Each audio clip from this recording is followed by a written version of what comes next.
Колку пари се собраа од донациите додека трае протестите на шарена револуција и што се случи со тие пари? Каква беше распределбата на истите?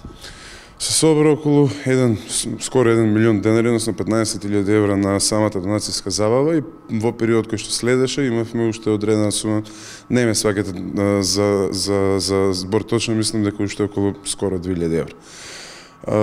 Тие пари се собраа на едно место, се уште во најголемиот дел седат, издвоена една мала сума која што врз основа на заедничка одлука беше наменета за поплавите и санацијата на штетите. Остатокот се уште седат во целосно истото место каде што првично го остави. Која ќе биде намената на тие пари и каде стојат тие, секај лице поединец на банкарска сметка? Намената останува иста, односно тоа што беше најавено однапред, дека тие пари се собираат за евентуалните казни на луѓето кои што се наоѓаат под кривичен прогон поради своите активности во шарена револуција. Како што знаете, добар дел од тие процеси се уште траат и нивниот исход се уште не е известен, поради тоа парите се чуваат во целост како што бе. Дали овие пари се наменети исто така и за Мариглен Демири и за кого судењата се уште се во тек? Да. За било кој учесник на шарена револуција кој поради своите протестни активности се наоѓа под кривичен прогон. Не само Мариглен, мислам дека и Владимир Лазовски исто така се уште под кривичен прогон. Што ќе се случи доколку тие пари не треба да се искористат и за кривичниот прогон, односно за тоа што вие го очекувавте дека ќе се случи? Тие пари заедно со финалната пресметка за нивната распределба ќе бидат наменети за некоја општествено корисна цел. Одлуката за каква точно општествено корисна цел повторно ќе мора да донесеме заедно сите кои што учествувавме во активностите за нивното собирање. Кои сте тоа сите? Се разбира дека не можеме да ги наведам сите. Од прилика, дали тоа сте вие што бевте поистакнатите членови, што бевте, да кажам, по медиумите постојано, што се појавувате во првите редови, или тоа ќе бидат и другите останатите кои биле приклучени, а не ги гледавме секогаш? Тоа е целата таа група која што ги носеше стратешките одлуки за постапките и активностите во рамките на шарената револуција. Истиот состав кој што се собравме тогаш за да одлучиме дека ќе собираме пари, ќе се обидеме да го собереме повторно откако ќе заврши работата со процесите пред судовите и се надевам дека ќе успеат да дојдат тие што ќе дојдат, ќе разговараме, ќе дискутираме, јавно ќе ја презентираме одлуката, не знам, можеби неколку опции ќе дадеме, па ќе се обидеме некаков по-транспарентен начин на одлучување да бидеме, ќе видиме, меѓутоа тој дел е се уште далеку по патот.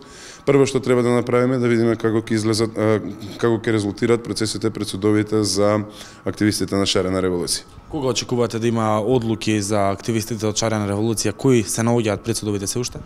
Тоа може да го кажат само судиите. Постапките се уште траат, според мене не требаше ни волку долго да траат. Требаше напротив многу порано да завршат и тие луѓе да бидат прогласени за невини. Патем и јас сум еден од истите, сега на 6 ноември ми е следното судење. Ќе видиме, тоа може да го кажат само судовите. И меѓутоа, во истиот момент кога ќе сватиме дека тие пари не се потребни за плаќање на парични казни за учесниците во шарена, во тој момент ќе почнеме да размислуваме на каква општествено корисна цел ќе ги наменеме. Во секој случај, начинот на кој што ќе бидат потрошени парите ќе биде транспарентно и јавно објавен и целта за која што ќе бидат дадени исто така ќе биде транспарентно и јавно објавен. И за крај, велевте дека нели тогаш судиите се корумпирано и обвинителството. Сега каква е ситуацијата? Се ослободија ли судовите и обвинителството од спрегите кои вие ги кажувавте тогаш како пречка? Моја проценка е дека судиите се ослободени во голема мера при своето постапување, впрочем и резултатите го покажуваат тоа неодамнешните одлуки на апелацијата и така натаму. Но исто така се уште повеќе од видливо влијанието на поранешната власт и на злостраничкото здружение на поранешниот премиер. Што се однесува до обвинителството, моја претпоставка е дека додека не именуваме нов јавен обвинител, таму притисоците не можат да се намалат. Односно, обвинителството не може да функционира со својот целосен капацитет. Како и да е, и собранието, и владата, и останатите институции на власта остануваат посветени во реформите во правосудството и остануваме посветени во активностите за намалување на притисоците врз судиите, врз обвинителите, да можат еден ден, се надевам во многу блиска иднина, да судат исклучиво по слободна волја и уверување.